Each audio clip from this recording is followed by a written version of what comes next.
Kita sering banget kan dengar soal angka, statistik, data, tapi kadang itu cuma setengah cerita. Nah, hari ini kita bakal lihat cerita lengkapnya. Ini bukan cuma soal data, tapi soal transformasi nyata yang dialami satu komunitas di Lawang Kidul. Gimana cara mereka mengubah nasib mereka sendiri? Yuk, kita telusuri bareng. Coba bayangin, di setiap sudut, di setiap desa, selalu ada percikan harapan yang nunggu buat jadi cerita besar. Dan di Lawang Kidul, sebuah desa di Muara Enim, harapan itu bukan lagi cuma angan-angan.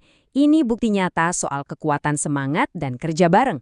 Cerita tentang apa yang bisa terjadi kalau harapan itu diberi ruang untuk tumbuh.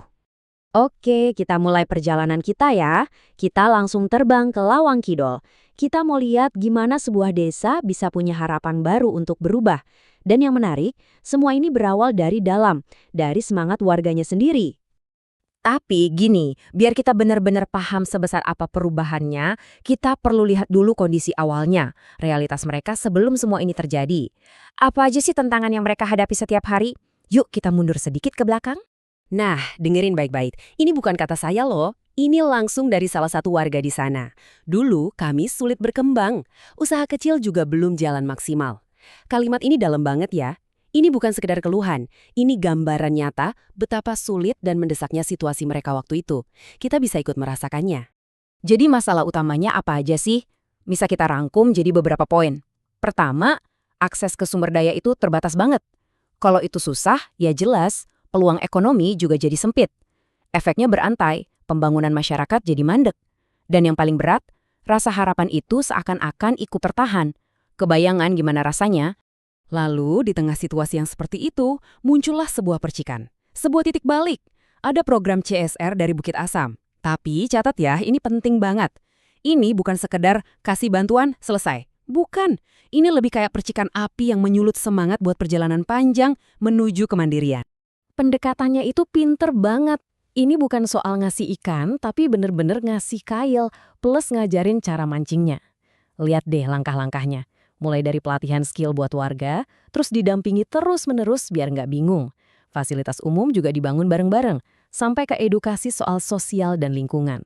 Tujuannya cuma satu, mereka bisa mandiri, bukan malah jadi tergantung.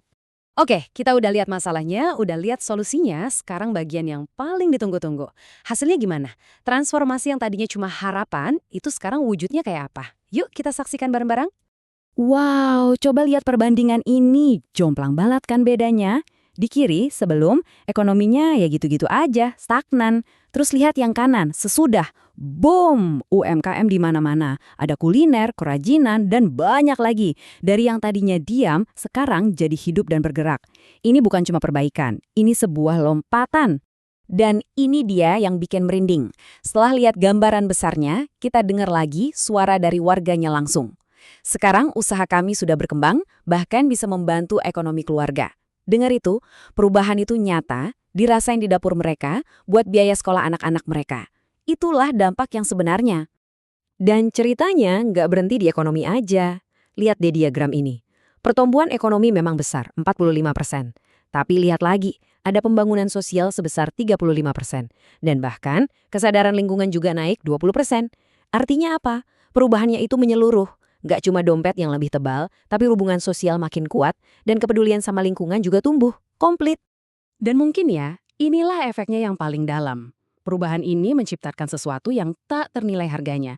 Generasi baru di sana, anak-anak mereka, sekarang punya modal untuk berani bermimpi lebih besar. Mereka melihat orang tua mereka berhasil, dan mereka jadi percaya kalau mereka juga bisa. Sekarang kita sampai di bagian paling inti dari cerita ini. Dari sekadar bantuan, kita bergeser ke pemberdayaan yang abadi. Ini adalah kesimpulan kunci yang mendefinisikan arti kesuksesan yang sesungguhnya. Coba kita berhenti sejenak, saya mau tanya.